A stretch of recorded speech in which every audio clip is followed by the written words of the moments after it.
தமிழ்நாடே கேள்விப்பட்டிராத அதிரடி விலை குறைப்பு சூப்பர் சரவணா ஸ்டோர்ஸ். தொடர்ந்து அரசியல் படிப்போம், பேசுவோம், விவாதிப்போம். மறக்காம நம்ம சேனல் நியூஸ் ஃபோக்கஸ் தமிழை சப்ஸ்கிரைப் பண்ணி இணைந்திருங்கள்.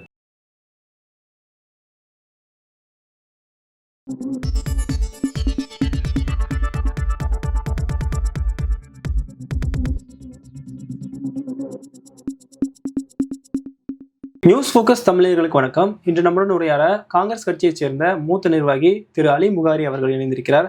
வணக்கம் சார். பீகார் மாநில சட்டசபை தேர்தலில் காங்கிரஸ் கட்சியோட தோல்விக்கு அப்புறமா இந்த தோல்விக்கான காரணங்களை ஆராயறதுக்காக கலந்தாய்வு கூட்டம் நடத்தினாங்க. இதுல என்ன மாதிரியான காரணங்கள்லாம் பேசப்பட்டது சார்? இல்லை, கலந்தாய்வு கூட்டத்தில் கட்சியினுடைய தோல்விக்கான காரணங்கள் என்னென்னு ஆலோசிக்கப்பட்டுச்சுன்னு யார் சொன்னா? இல்ல, செய்திகள் வந்தது. அதாவது அதிகாரப்பூர்வமாக அந்த செய்திகள் கிடையாது. தலைவர்களை சந்திச்சாங்கன்னு இது சித்தராமையா கூட போய் சந்திச்சுட்டு சந்திச்சேன் அப்படின்னு சொல்லிட்டு இருந்தாரு. அதை பற்றி விவாதிக்கப்பட்டது. ஒரு விஷயம் தலைவர் மல்லிகார்ஜுன கார்கே கூட சொல்லியிருந்தாரு, நீங்கள் என்னைக்கு இருந்தாலும் நாங்கள் தலைவர் ராகுல் காந்தி பின்னால் நிற்கிறோம்னு. அதுதான் நாங்கள் எல்லாரும் சொல்கிறது. ஏன்னா தயவு செஞ்சு நீங்கள் வாஸ்தவம் தான் இப்படி கேள்வி கேட்குறது. ஆனால் இதை விட முக்கியமானது என்ன அப்படின்னா, இது ஒரு தோல்வியே அல்ல, அவர்கள் பெற்றது வெற்றியே அல்ல. அதனால் தலைவர் ராகுல் காந்தி பின்னால் நிற்போங்கிறது தான் எங்களுடைய வழிமுறையாக இருக்குது. ஒரு காலம் நீங்கள் சொல்கிற மாதிரி டெல்லியில் என்ன அலசப்பட்டுச்சுன்னு அது எனக்கு தெரிய வாய்ப்பு இல்லை. இல்லை, தோல்விக்கான காரணங்கள் என்ன பார்க்குறீங்க? வாக்கு திருட்டு தான், வேற என்ன.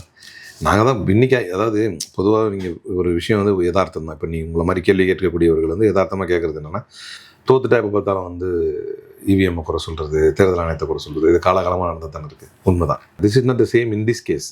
என்னென்னா, கிட்டத்தட்ட தேர்தல் ஆரம்பிக்கிறதுக்கு முன்னாலே நான் சொல்லிட்டு இருக்கிறேன். இது எஸ்ஐஆர் ப்ராசஸ் நடக்கும்போதிலிருந்தே நீதிமன்றத்தில் வந்து இதுக்காக முறையாடிக்கிட்டு இருக்கிறோம். நீதிமன்றத்தில் வந்து இறந்தவர்கள் அழைத்து வர முடியுமா அப்படின்னு சொல்லப்பட்ட போதே யோகேந்திர யாதவ் வந்து 3 பேரை கூட்டு வந்து உச்சநீதிமன்றத்தில் வந்து செத்து போனவங்க இவங்க அப்படின்னு சொன்ன பிறகு அவங்க கூட டீயை குடிச்சிட்டு செத்து போனவங்க கூட டீ குடித்தேன் அப்படின்னு தலைவர் ராகுல் காந்தி போட்டதெல்லாம் பார்த்தோம். எங்களுடைய தேர்தல் நடந்து கொண்டு இருக்கும் பொழுதே ஓட்டதிகாரி யாத்திரா தான் முக்கியத்துவமான விஷயமாக பேசிக்கிட்டு இருந்தோம். ஏன்னா அந்த வாக்கு பறிக்கப்படுகிறது என்பது தான் எங்களுடைய வாதமாகவே இருந்துச்சு. எனவே எப்போதும் போல வந்து தோர்த்தா வந்து தேர்தலை குறை சொல்லுவாங்கன்ற அந்த கேஸ் இது கிடையாது. நாளைக்கு உங்களுக்கு, இப்போ தமிழ்நாட்டில் இருக்கிற உங்களுக்கு, கேமரா எடுத்துகிட்டு இருக்கிற இவருக்கு, இது பார்த்து கொண்டு இருக்கக்கூடிய மக்களுக்கு நாளைக்கு இதே நிலை வரும். வாக்கு பறிக்கப்படுவது என்பது அரசமைப்பு சட்டத்துக்கு எதிராக தொடுக்கப்படக்கூடிய ஒரு போர். அரசமைப்பு சட்டத்தில் தரப்பட்டிருக்கக்கூடிய ஒன் மேன் ஒன் ஓட் அப்படின்னு புரட்சியாளர் அம்பேத்கர் வகுத்து தந்த இந்த புனித மிகுந்த அரசமைப்பு சட்டத்திலே முக்கியமானது என்ன அப்படின்னா, ஒரு மனிதனுக்கு ஒரு வாக்கு. ஒரு மனிதனுக்கு 2 வாக்கு வந்தால் அது அரசமைப்பு சட்டத்துக்கு எதிரானது. ஒரு மனிதனுடைய அந்த 1 வாக்கு பறிக்கப்பட்டால் அதுவும் அரசமைப்பு சட்டத்துக்கு எதிரானது. இதைத்தான் தலைவர் ராகுல் காந்தி தொடர்ந்து பேசி வருகிறார். அப்போ நீ என்ன புரிஞ்சுக்கணும்னா, தேர்தலில் வெற்றி அடைஞ்சு அரசை அமைச்சு சிஎம் ஆகணும், மினிஸ்டர் ஆகணும், அந்த தோல்வி அல்ல இது. அரசமைப்பு சட்டம் தோல்வி அடைந்திருக்கிறது.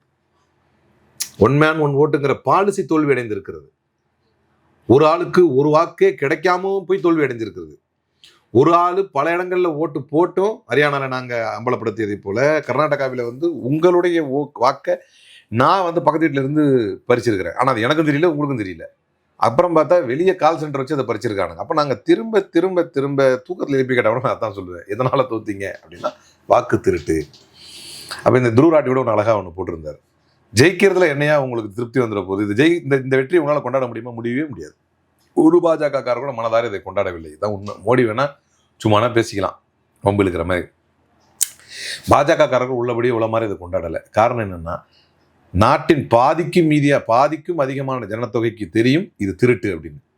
தேர்தலே நடக்கலை, இது தேர்தலே அல்ல, இது நடந்தது வாக்குப்பதிவும் அல்ல, இப்போ அதுக்கு அப்புறம் எண்ணி சொல்லப்பட்டது வந்து முடிவும் அல்ல அப்படின்னு நாட்டில் பாதிக்குமே இருக்கக்கூடிய ஜனத்தொகைக்கு இது திருட்டு தான் அப்படின்னு தெரிஞ்சதுக்கு பிறகு நீங்கள் இப்படி ஜெயிச்சு என்ன பண்ண போறீங்க அப்படிங்கிறது தான் எங்களுடைய வாதம். எங்களுடைய வெற்றிக்கு நீங்கள் எத்தனை முறை வந்து திரும்ப எந்த கோணத்தில் நின்றுக்கிட்டு கேட்டாலும் இந்த தோல்விக்கான காரணமாக எதை பார்க்கிறீர்கள் அப்படின்னா, அஃப்கோர்ஸ் சில விஷயங்கள், ராகுல் காந்தி வந்து லாலு பிரசாத் யாதவ் சந்திச்சிருந்திருக்கணும். ராகுல் காந்தி வந்து முன்கூட்டியே வந்து முதல்வர் வேட்பாளரை வந்து அறிவிச்சிருந்திருக்கணும், கடைசி நேரம் வரைக்கும் இழுத்துருக்கூடாது. ஓஐசி வந்து எங்களை சேர்த்துக்குங்க அப்படின்னு சொன்னப்போ அவரை புறக்கணிச்சிருந்திருக்கக்கூடாது தேஜஸ்வி. ஏன்னா அவர் தேஜஸ்வி தான் கேட்பார், காங்கிரஸுக்கு வரமாட்டார். அவர் அந்த மாதிரி ஒரு பாலிசி வச்சுருக்கார். தேஜஸ்வி தலைமையில் தான் இது இருக்குது ஸ்டேட்டில் அப்படிங்கிறதுனால அவரை கேட்டப்ப அவர் வந்து அவர் புறக்கணிச்சிருக்கக்கூடாது, சேர்த்துருக்கணும். இதெல்லாம் வந்து ஏற்றுக்கொள்ளத்தக்க வாதங்கள் தான். ஆனால் இவைகள் எல்லாம் நம்முடைய வெற்றிக்கு இன்னும் கூடுதலாக பலம் சேர்த்திருக்கும். நீங்கள் தோல்வி அடைந்ததுக்கு இவைகளெல்லாம் காரணமானா இல்லை, அது வாக்கு திருட்டு தான் காரணம். அதனால் அதை பற்றி தான் மீண்டும் பேசுவோம். இன்னும் கூட உலக மக்களுக்கு, இந்த தேசத்து மக்களுக்கு வந்து அதை பற்றிய விழிப்புணர்வை தான் அதிகமாக ஏற்படுத்தும். இப்போ தோல்விக்கான காரணம் வாக்கு திருட்டுன்னு சொல்றீங்க.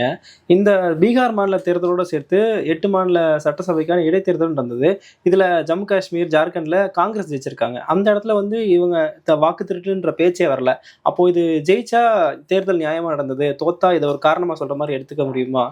அது ஏன் எடுத்துக்க கூடாது அப்படின்னா, கர்நாடகாவில் நாங்கள் வாக்கு திருட்டை முதல் அங்கிருந்து தான் அமலப்படுத்த ஆரம்பித்தோம். அதை நாங்கள் தான் ஜெயிச்சிருக்கோம். கவர்மெண்ட்டே எங்களுக்கு தான் அங்கே. சரி, வாக்கு திருட்டு என்பது நீங்கள் அரசை அமைப்பை மட்டும் இப்போ அப்படின்னா வாக்கு திருட்டை வந்து பண்ணி மெஜாரிட்டி மட்டும் எடுத்துக்கிட்டாங்க மோடி ஆளுங்க. 200க்கு மேலே அடிச்சுக்கிட்டு போகிறாங்க. நீங்கள் வாக்கு திருட்டை எப்படி பார்க்கணும்னா, சார் உங்களுடைய ஒருவருடைய வாக்கு பறிக்கப்பட்டாலே அது வாக்கு திருட்டு. அதை நான் பேசுவேன். என் வாக்கு பறிக்கப்பட்டால் நீங்கள் பேசணும். அதாவது நான் 2 வாக்கு போட்டால் நீங்கள் அதை பேசணும். அதைத்தான் நாங்கள் இங்கே செஞ்சுக்கிட்டு இருக்கிறோம். வெற்றி தோல்வியை தீர்மானிக்கிறதுன்றது அடுத்த கட்டம் தான், அடுத்தடுத்த கட்டம். ஃபர்ஸ்ட் அது, அதுக்கப்புறம் நீங்கள் கேட்குற கேள்விக்கு வரேன். முதல்ல வாக்கு திருட்டை அம்பலப்படுத்தியது கர்நாடகாவில் இருந்து. 0 அட்ரஸில் இருக்கிறாங்க, ஒரே வீட்டில் 80 பேர் இருக்கிறாங்க. இதெல்லாம் எங்கே? கர்நாடகாவில் நாங்கள் தான் ஆட்சியை நாங்கள் தான் அமைச்சோம். அப்போ என்ன அப்படின்னா, ஒரு வாக்கு திருடப்பட்டிருந்தாலும் அது தவறு தானே. ஒரு வாக்கில் நீங்கள் உங்களுடைய வெற்றி வாய்ப்பை இழந்திருந்தாலும் அது தவறு தானே. அப்போது இது ஒரு பக்கம். இன்னொன்று, இதை தீவிரமாக செய்வதற்கு நடைமுறைப்படுத்தப்படும் எஸ்ஐஆர். கர்நாடகாவில் எஸ்ஐஆர் நடக்கலை, அதனால் மேபி நம்ம ஜெயிச்சிருந்துருக்கலாம். பீகாரில் எஸ்ஐஆர் நடந்தது. இப்போ ஹரியானாவில் வந்து எல்லாருடைய ஒப்பீனியனுமே, ஓட்டருடைய ஒப்பீனியன் வந்து எல்லாமே என்ன சொல்லிச்சு அப்படின்னா, காங்கிரஸ் தான் ஆட்சி அமைக்கும் அப்படின்னு சொல்லிச்சு. அதுக்கப்புறம் பார்த்தா 5 லட்சம் வாக்குகளை மேனிப்புலேட் பண்ணியிருக்கிறாங்கன்றது பின்னால் காட்டுமே. இப்போ அதுக்கு என்ன சொல்கிறீங்க? நாங்கள் 5 லட்சம் வாக்குகள் எப்படி மேனிப்புலேட் பண்ணப்பட்டிருக்குதுன்னு காட்டுறோம்.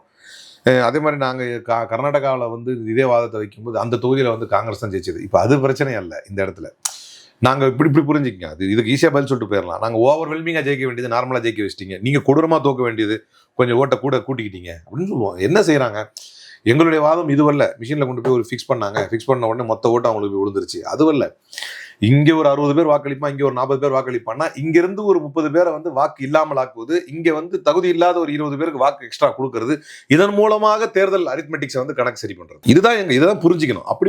அப்படி செட் பண்ணுறப்ப நீங்கள் எதிர்பார்த்ததை விட அதிகமாக வந்து எதிர்த்தரப்புல இருந்து இன்னும் ஓவர்வெல்மிங் அவர் ரெஸ்பான்ஸ் பண்ணி நிறைய பேர் ஓட்டு போட்டு வாக்கு திருட்டை மீறி பெறப்படக்கூடிய வெற்றிகள் தான் இவைகள் எல்லாம். வாக்கு திருட்டு தொடர்ந்து நடந்து கொண்டு இருக்கிறது. ஏன்னா இந்தியா முழுக்கத்துக்கும் ஒரு வாக்கு திருடன் தான் நாங்கள் சொல்கிறோம். வாக்கு திருடர்களுடைய தலைவர் யாருன்னா ஞானேஸ்வர். அப்போ அவர் தலைமையில் நடக்கக்கூடிய எல்லா முயற்சி அப்படின்னா ஒன்றும் இல்லை. இந்த சண்டிகர் மேயர் எலெக்ஷன் இப்போ வரைக்கும் விட கிடச்சிதா? சண்டிகர் மேயர் எலெக்ஷன் உலகமே பார்த்துச்சு. கேமரா பார்க்குறான், திருத்துறான். உச்சநீதிமன்றம் முன்னால் வந்து நின்றானே, எவ்வளோ பெரிய அசிங்கப்பட்டான். அவனை ஏதாவது தண்டிச்சுதா தேர்தல் ஆணையம்? எதுவும் ஒரு தண்டனை இல்லை அவனுக்கு. அப்போ அவன் ஏன் அப்படி பண்ணான்? யாருடைய தூண்டுதலில் பண்ணான்? யாரை வெற்றி பெற வைப்பதற்காக பண்ணான்? இதற்கு மேலும் ஒரு ஆதாரம் வேணுமா? அப்போ இப்போ அது பிடிபட்ட பிறகு அந்த இடத்துல அவனால் அதை மீண்டும் செயல்படுத்த முடியல. காங்கிரஸ் வின் பண்ணுது. அப்போ எந்த இடத்தில் பிடிபட்டு விடுகிறார்களோ, எந்த இடத்தில் முழுமையாக செய்ய முடியவில்லையோ, அந்த இடத்தில் பிடிபட்டு விடுகிறார்கள். அந்த இடத்துல கொஞ்சம் நமக்கான வெற்றி கிடைச்சிருது. இதற்கு அர்த்தம் இவர்கள் அந்த திருட்டிலே ஈடுபடவில்லை என்பதல்ல. அப்போ ஏற்கனவே நான் சொன்ன மாதிரி முதல்ல வாக்கு திருட்டுடைய பிரச்சாரத்தை நாங்கள் ஆரம்பிச்சது கர்நாடகாவில் இருந்து தான். அங்கே எங்கள் கவர்மெண்ட் தான் இருக்குது. உங்களுடைய பிஎல்ஓஸ் என்ன பண்ணிட்டு இருந்தாங்க? பூத் லெவல் ஆஃபீஸர்ஸ் வந்து கவர்மெண்ட் சர்வெண்ட்ஸ் தானே, ஸ்டேட் கவர்மெண்ட்டுடைய சர்வெண்ட் தானே. இப்போ கொஸ்டின் அது இல்லை. அதான் சொன்னாங்க, உங்களுடைய பிஎல்எஸ் ஏன் அதை தடுக்கலை? இப்போ இந்த கேள்வி வந்து நீங்கள் 2 கூறாக பிரிச்சுக்கணும். ஒன்று, தேர்தல் ஆணையம் இந்த வாக்கு திருட்டை ஃபெசிலிட்டேட் பண்ணி செஞ்சது. இன்னொன்று, அதை பார்த்துக்கிட்டு காங்கிரஸுடைய பூத் ஏஜென்ட்ஸ் வந்து வேடிக்கை பார்த்துக்கிட்டு இருந்தாங்க. சரியா? நீங்கள் முதல்ல திருடினா தான் அவன் வேடிக்கை பார்ப்பான். கரெக்டா? அப்படி நீ ஏன்டா திருடுன்னு நான் கேட்கும்போது இவங்க ஏன் வேடிக்கை பார்த்தாங்கன்னு இவன் கேட்குறான்ல. அப்போ நீ திருடுறதை ஒத்துக்கிறியா? அதுக்கப்புறம் சொல்கிறேன், ஆமாயா எங்களுக்கு தகுதி இல்லை, எங்கள் ஆளுங்க கோட்டை விட்டாங்க இல்லை. அப்போ நீ முதல்ல திருடுன்னு ஒத்துக்கிட்டேன். அப்போ இது எப்படி இருக்குன்னா, அவன் தான் அடிக்கிறான்னு தெரியுது இல்லை, நீ ஏன் நின்றுட்டு இருந்த ஓட வேண்டியதானன்ற மாதிரி இருக்கு. அப்போ நான் ஓடினது உண்மைதான். நான் ஏன் ஓடனா அவன் அடிக்கிறான்னு ஓடினேன். நீங்கள் கேள்வி எதை கேட்கணும்? அவன் ஏன் அடிச்சான்றதை கேட்கணும்ல. அப்போ 2023 கிளாஸ் 16 வந்து மாத்துறாங்க தேர்தல் ஆணையர்களை. இல்ல, தேர்தல் ஆணையம் தப்பு செஞ்சா அது கேட்க வேண்டிய இடத்துல தானே கட்சி முகவர்கள் இருக்காங்க. இப்போ தேர்தல் ஆணையம் இந்த மாதிரி ஒரு விஷயம் செய்யுதுன்னு நீங்க அக்யூஸ் பண்றீங்க, அதை ஆரம்பத்திலே தட்டி கேட்க வேண்டிய இடத்துல தானே நம்ம இருக்கோம். நீ இந்த மோட சாப்பிடாண்டியை புரிஞ்சுக்கணும், இது எப்படி நடக்குது அப்படின்னு.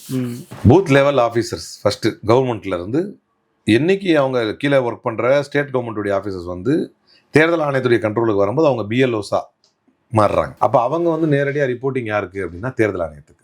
ஃபார் எக்ஸாம்பிள் கேரளாவில் இப்போ ஒரு பிஎல்ஓ வந்து சூசைட் பண்ணிக்கிட்டார். நேற்றைய முன்தினம் சூசைட் பண்ணிக்கிட்டார். அனிஸ் ஜார்ஜ்ன்றவர் ஏன் பண்ணாரு? ஒர்க் ப்ரெஷர், அதிகப்படியான ஒர்க் ப்ரெஷர். ஸ்டேட் கவர்மெண்ட்னால பண்ணிக்கிட்டாரா, எலெக்ஷன் கமிஷனால பண்ணிக்கிட்டாரா? இந்த எஸ்ஐஆர் ஒர்க்னால தான். எஸ்ஐஆர் ஒர்க் யார் கண்ட்ரோல் இருந்து வருது? Election commission. அங்கே யார் கவர்மெண்ட் இருக்குது? பாஜகவை எதிர்க்கக்கூடிய கம்யூனிஸ்ட் கவர்மெண்ட் இருக்கு. இப்போ யாரை குறை சொல்லுவீங்க? ஸ்டேட் கவர்மெண்ட் ஸ்டாஃப் தானே. ஆனால் வேலை யாருக்காக பண்ணாரு? Election commission. அப்போ போய் பினராயி விஜயன் சொல்லி அந்த வேலையை வேணான்னு இருக்க வேண்டியது தானே அவர். So simple. இது வந்து நீங்கள் ஒன்ஸ் எலக்டோரல் ஒர்க்கை பண்ணுறப்ப அவன் யாரு கீழே வந்துடுறான்? எலெக்ஷன் கமிஷன் கீழே வந்துடுறான். அப்போ அவன் சொல்கிறது தான் அவன் கேட்க முடியும். தமிழ்நாடு, தமிழ் பேசுகிற மாநிலம் பக்கத்தில் புதுச்சேரி, ஒரு பிஎல்ஓ வந்து பிஜேபிக்காரர் ஒருத்தர் கூட உட்கார வச்சுக்கிட்டு ஒர்க் பண்ணுறாங்கன்னு சொல்லி லோக்கல் எம்எல்ஏ போகிறாரு. பார்த்தீங்களா இந்த வீடியோவை? லோக்கல் எம்எல்ஏ கூப்பிட்றாரு. அவர் பாஜகவுடைய ஆளாச்சமா லோக்கல் பேரை சொல்கிறாரு. இந்த பாஜகவுடைய பேரை சொல்லி சிவக்குழுந்தா ஏதோ ஒரு பேர் சொன்னார். அவர் எனக்கு சரியாக ஞாபகம் இல்லை. அவருடைய ஆளாச்சு. அவர் எப்படி வச்சுட்டு இருக்கீங்கன்னா அவங்களால பதில் சொல்லவே முடியல, திணறாங்க. அப்போ எலெக்ஷன் கமிஷன் பிஜேபி கண்ட்ரோலில் இருக்குது. ஒன்ஸ் இது ஸ்டார்ட் ஆகிடுச்சுன்னா பிஎல்ஓஸ் எல்லாருமே ஸ்டேட் கவர்மெண்ட் கண்ட்ரோலில் இருந்துக்கிட்டு எலெக்ஷன் கமிஷன் கண்ட்ரோலுக்கு மாறிடுறாங்க. அவங்க அந்த நேரத்தில் அவங்க பேச்சு தான் கேட்க முடியும், கேட்பார்கள் என்பதற்கு உதாரணத்துக்கு தான் அந்த சூசைடை நான் சொன்னேன். அவங்க கொடுக்குற அழுத்தத்துக்கு இவன் சூசைடே பண்ணிக்கிட்டான். அப்போ அந்த சூசைட் உதாரணத்தை நான் சொல்கிறேன். இப்போ பிஎல்ஓஸ் ஃபுல்லாக இவன் கண்ட்ரோலில் இருக்கும்போது அவன் தேர்ந்தெடுத்து நான் சொல்கிற ஆளை மட்டும் பிஎல்ஏ கூப்பிடு அப்படின்னா இவன் பிஜேபிக்காரனை மட்டும் கூப்பிட்டு போய் வீடு வீடாக பார்க்குறான். அதுக்கு பாண்டிச்சேரி ஒரு உதாரணம். பீகாரில் எங்களுடைய பொறுப்பாளராக இருந்த கிருஷ்ணா அல்லூருடைய மிக முக்கியமான குற்றச்சாட்டு, காங்கிரஸ் பொறுப்பாளர் கிருஷ்ணா அல்லூருடைய மிக முக்கியமான குற்றச்சாட்டு அதுதான். என்ன குற்றச்சாட்டு அப்படின்னா, பிஎல்ஓக்கள் பிஜேபியினுடைய பிஎல்ஏஸை மட்டும் கூப்பிட்டுக்கிட்டு, ரகசியமாக கூப்பிட்டுக்கிட்டு ஒரு பூத்தாக போய் யார் தங்களுக்கு வாக்களிப்பார், யார் தங்களுக்கு வாக்களிக்காதவர் என்பதை பார்த்து பார்த்து தகுதி நீக்கம் செய்தார்கள். அஃப்கோர்ஸ் நீங்கள் சொல்கிற ஒரு விஷயம், இவங்க இன்னும் கொஞ்சம் அலர்ட்டாக இருந்திருக்கலாம். இனிமே தான் அது அலர்ட்னஸ் வந்து இப்போ தமிழ்நாட்டில் வந்துருக்குது. உங்களுக்கே நான் கேட்குறேன், எஸ்ஐஆரை பற்றிய அதிகப்படியான புரிதல், தேடல், படித்தல், வாசித்தல் எப்போ வந்தது? பீகாருக்கு அப்புறம் தான். அப்போ ஒரு சாதாரண இவன் பிஎல்ஓ கட்சியில் இருக்கிறவன் பிஎல்ஏக்கு எப்போ வரும்? அதுவும் நமக்கு தமிழ்நாட்டில் எப்போ வந்தது? லாஸ்ட்டாக 20 வருஷத்துக்கு முன்னால் நடந்துச்சு நம்மளுக்கு எஸ்ஐஆர். அதுக்கப்புறம் இப்போ தான் எஸ்ஐஆர் நடக்க போகுது. 20 வருஷத்துக்கு முன்னால் அவன் ஏன் வந்து அலர்ட்டாக இல்லை அப்படின்னு நம்ம கேள்வி கேட்க முடியுமா? ஸோ இது எல்லாமே அறிவுக்கு புறம்பான வாதங்களைத்தான் பாஜகவினர் வைக்கிறார்கள். அவன் கேட்கல, இவன் கேட்கல. நான் ஒரு வாதத்தை அதான் சொல்கிறேனே, அவன் செஞ்சிட்ட பிறகு அந்த அநீதி இப்படி நடந்திருக்குதே அப்படின்னு கேட்கும்போது தான் உங்கள் பூத் லெவல் ஏஜென்சி ஏன் தடுக்கலன்னு கேட்குறாங்க. நீ செஞ்சேங்கிறது ஒத்துக்க, அப்புறம் அவன் ஏன் தடுக்கலன்னு நம்ம கேட்குறான்னு சொல்லிட்டேன் ஃபஸ்ட்டு ஒரு வாதத்துக்கு. அதுக்கப்புறம் ஆக்சுவலாக சொல்கிறதா இருந்ததுன்னா, ஒன்ஸ் அவங்க தேர்தல் ஆணையத்துடைய வேலையை செய்ய அந்த ஆஃபீஸர்ஸ் வந்துட்ட பிறகு அவங்க தேர்தல் ஆணையத்துடைய கண்ட்ரோலில் வந்துடுறாங்க. தேர்தல் ஆணையத்துடைய கண்ட்ரோலில் வந்துட்டால் எதுவுமே கேட்க முடியலங்கிறதுக்கு கேரளாவில் நடந்த சூசைடை உங்களுக்கு நான் சொன்னேன். அந்த பிஎல்ஓக்கள் வந்து லோக்கல் பிஜேபிக்காரங்களை கூட்டு போகிறாங்கிறது தான் பாண்டிச்சேரியில் நடந்த உதாரணத்தை நான் சொன்னேன். பீகார்லேயும் அப்படி தான் நடந்துச்சு. பீகாரில் அவங்க அதிகாரத்தில் இருக்கிறதுனால இன்னும் அதை இலகுவாக பண்ணாங்க. இங்கே வந்து அடிக்குவேட் பிஎல்ஓஸ் இல்லை அப்படின்னு இப்போ போராட்டம் நடக்குது தமிழ்நாட்டில். இப்போ ஒரு அழுத்தம் கொடுக்குறாங்க, அடிக்குவேட் பிஎல்ஓஸ் வந்து அலாட் பண்ணாமல் இப்படி செய்ய வைக்கலாமா அப்படின்னு கேட்குறாங்க. ஆனால் நீ எஸ்ஐஆரை முடிக்கணும் அப்படின்னா கண்டிப்பாக குறையுள்ள, குற்றம் உள்ள, நிறை இல்லாத ஒரு எஸ்ஐஆராக தான் அது இருக்கும். அதுக்கு படித்து முட குடோன்லேயே இருந்திருக்கலாமே, எதுக்கு எஸ்ஐஆர் பண்ணணும்? இப்போ லாஸ்ட்டாக ஒரு கேள்வி கேட்குறாங்க.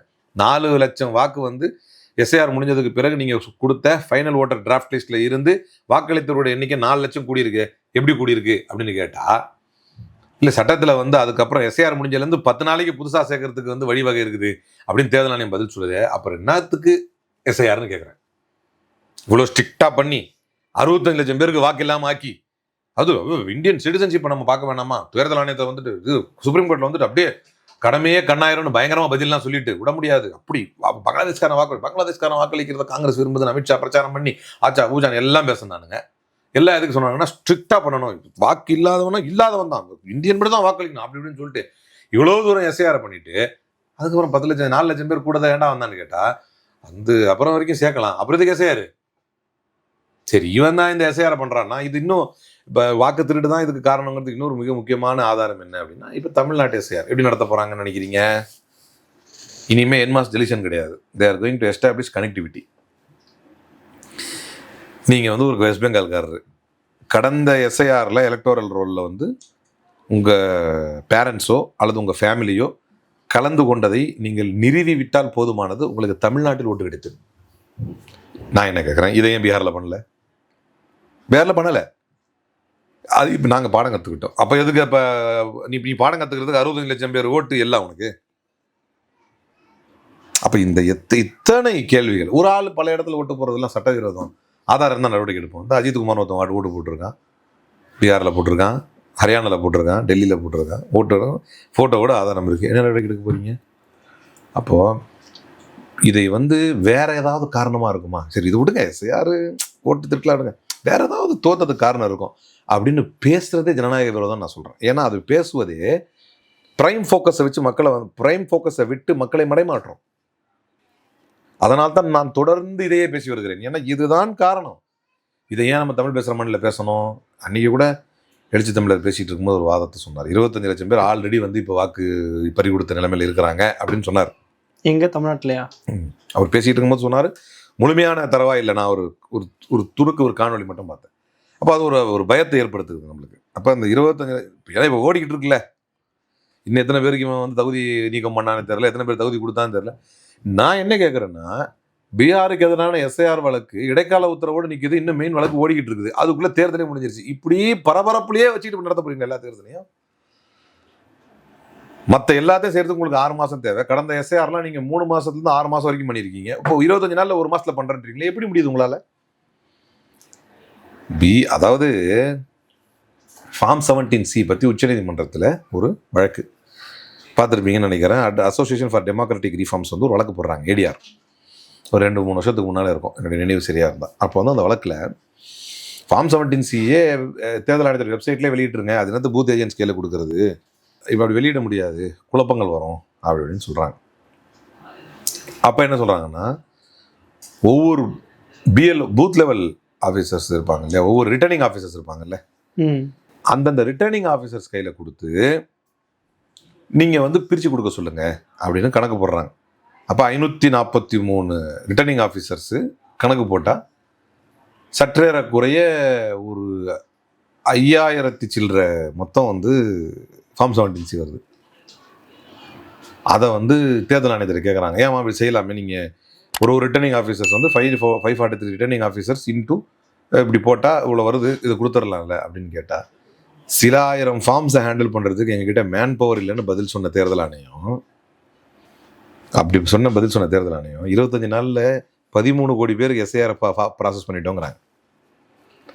இப்படி பதில் சொன்ன தேர்தல் ஆணையம் ஜீவிகா தீதீஸ் அப்படின்னு சொல்லி 1,80,000 பெண்களை களத்தில் இறக்கி கொடுத்த 10,000 ஓட்டு போட வச்சிருக்கிறாங்க. இது தேர்தல் ஆணையம் எங்கே பண்ணாங்க? அந்த மாநில அரசு தானே பண்ணாங்க. இதை தேர்தல் ஆணையம் தான் வேடிக்கை பார்த்துச்சு. ஃபெசிலிட்டேட் யார் பண்ணா? மாநில அரசு பண்ணா. எங்க தேர்தல் என்ன பேசுறீங்க? தேர்தல் நடைமுறைக்கு வந்துச்சுன்னா மாநில அரசு எப்படி நடைமுறைப்படுத்த முடியும்? தேர்தல் நடைமுறைக்கு வந்துருச்சுன்னா யாருடைய கண்ட்ரோல்? தேர்தல் ஆணையம். மாநில அரசே இருக்காது அங்க.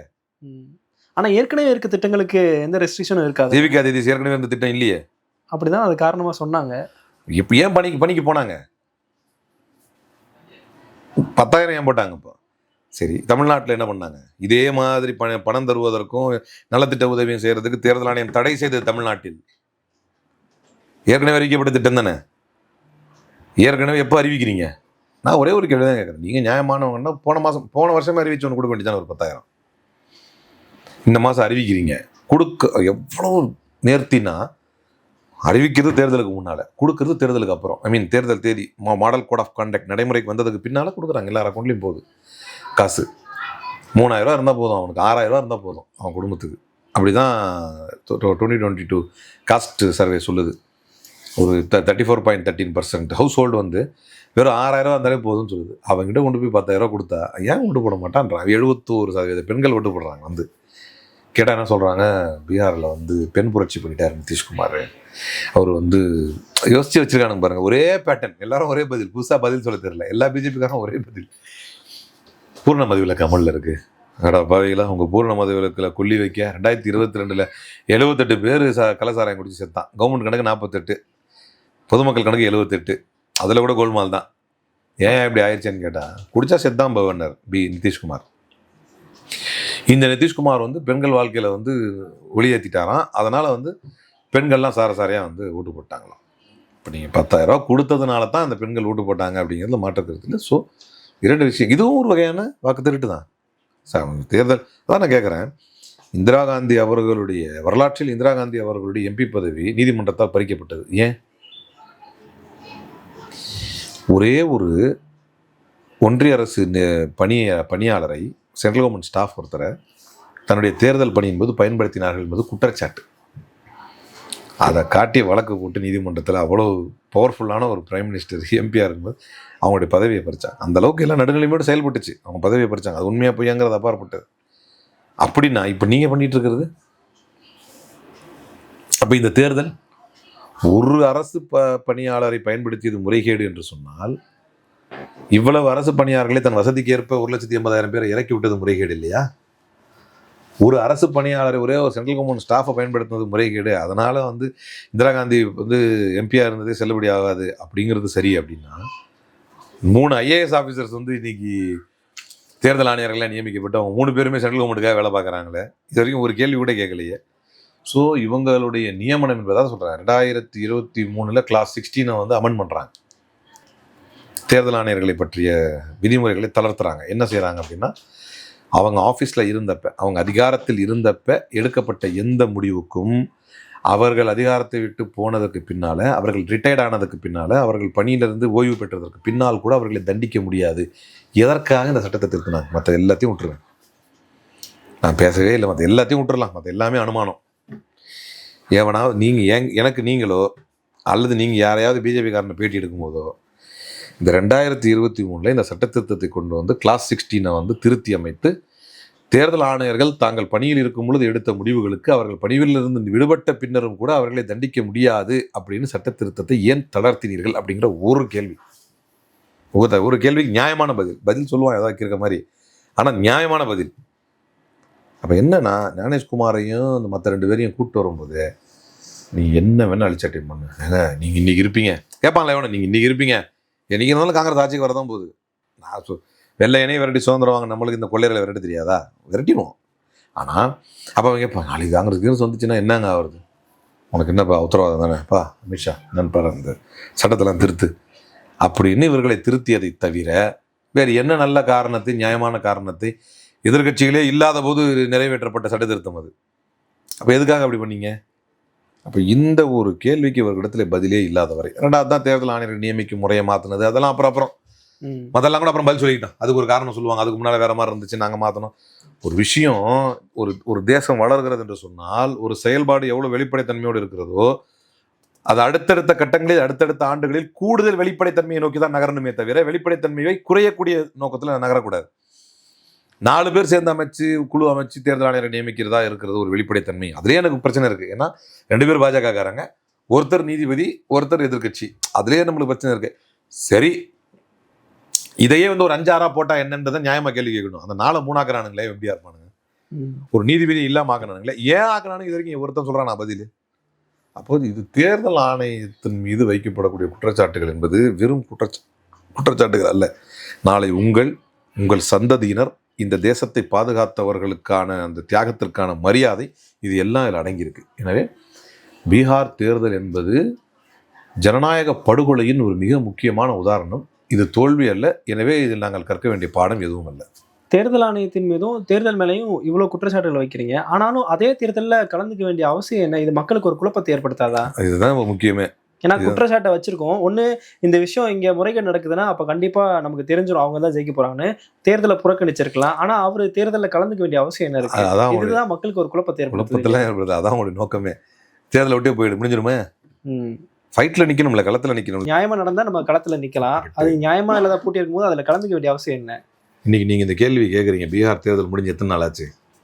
ஒரு வாரம் ஆகுது. ஒரு வாரம் ஆகுது. இன்றைக்கி இந்த கேள்வி கேட்டுட்டீங்கன்னா அதுக்கு காரணம் நாங்கள் தேர்தலில் கலந்து இந்த முறைகேடை அம்பலப்படுத்தியது தான். இதே நாங்கள் தேர்தலை புறக்கணிச்சிருந்தா இவ்வளோ தூரம் தேர்தலில் கலந்து 200 சீட்லாம் இவனுங்க வர்ற வாய்ப்பே கிடையாது. கேவலமான ஒரு ஆட்சி 20 வருஷமாக கொடுத்துட்டு என்னமோ பெருசாக சாதனை பண்ண தத்தளிக்கலாம் பீகார்காரன், நம்ம கொடுத்த முடிவே இது இல்லையே அப்படின்னு. இதெல்லாம் இப்படி தான் அமலப்படுத்த முடியுது. இதுவே நாங்கள் தேர்தலை புறக்கணித்திருந்தால் இப்போ நீங்களே ராகுல் காந்தி வச்சுக்கிங்களேன், உங்கள் முன்னால் 2 ஆப்ஷன் தான் இருக்கும். தேர்தலில் கலந்துக்கிட்டீங்களா? ஏன்னா நாங்கள் அதுதான் உண்மைங்கிறது உதாரணம் சொல்லிட்டேன். தேர்தல் பரப்புரையே எங்களது வாக்கு திருட்டை பற்றி தான். மற்ற விஷயங்கள் நாங்கள் வாக்குறுதிகள் கொடுத்ததெல்லாம் அப்புறமா வச்சுக்கிட்டாலும் ஃபோக்கஸ் எதுனா ஓட்டு அதிகார யாத்திரை தான், வாக்கு அதிகார யாத்திரை தான் எங்களுடைய ஃபோக்கஸ். அதை வச்சு தான் நாங்கள் மொத்தமாகவே கொண்டு போனோம் மக்கள்கிட்ட. அது ஏன் கொண்டு போனோம் அப்படின்னா, இது நடக்குது, இது நடக்கும், இது தெரியும் நம்மளுக்கு. இன்றைக்கி துருவ் ராட்டி ஆகட்டும், மனிஷ் ஆகட்டும், ராஜ்தீப் சர்தேசாய் ஆகட்டும், இவங்க எல்லாம் இன்னைக்கு இதை பற்றி பேசுறதுக்கான ஒரே காரணம் தேர்தலை நீங்கள் புறக்கணிச்சிருந்தா அடுத்தடுத்த தேர்தல் மேபி புறக்கணிக்கப்படலாம். ஏன்னா பீகார்லேருந்து இந்தியா முழுக்க பாடம் கற்றுருக்குறாங்க. நான் சொல்கிறேன், நாட்டின் சரிபாதிக்கு மேற்பட்ட ஜனத்தொகைக்கு தெரியும் இது திருடப்பட்டதுன்னு, இது திருட்டு தான் அப்படின்னு சரிபாதிக்கு மேலே தெரியும்.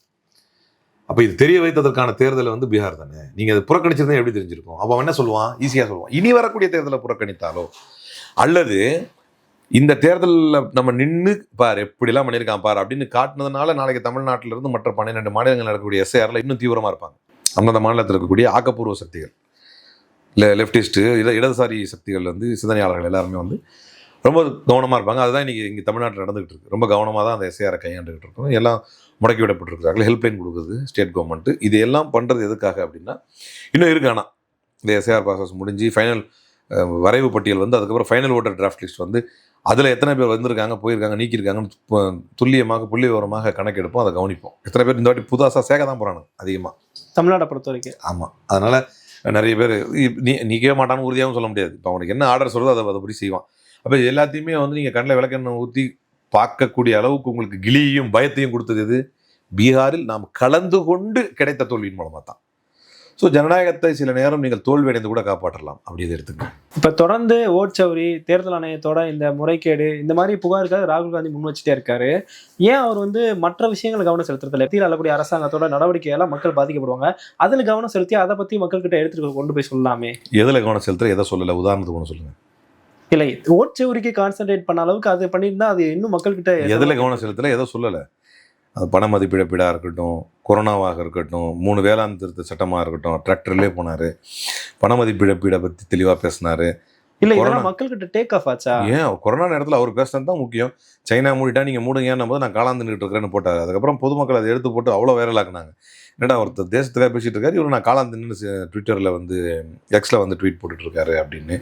வேளாண் திருத்த சட்டத்தை தலைவர் ராகுல் காந்தி கையில் எடுத்ததுனால தான் பெரிய இஷ்யூ ஆச்சு. அதுக்கப்புறம் அவர் டிராக்டரில் அவரும் போனார், அது இன்னும் கொஞ்சம் பேசு பொருளாச்சு. அதுக்கப்புறம் மோடி மண்டிக்கிட்டார், 3 வேளாண் திருத்த சட்டத்தையும் திரும்பி வாங்கிக்கிறேன் அப்படின்னாரு. மக்கள் மனதில் போகாமையா அது திரும்பி வாங்கப்பட்டுச்சு. சிஏ, என்ஆர்சி, என்பிஆர் நேரங்களில் கடுமையாக குரல் கொடுத்தாரு, கூட நின்றார்.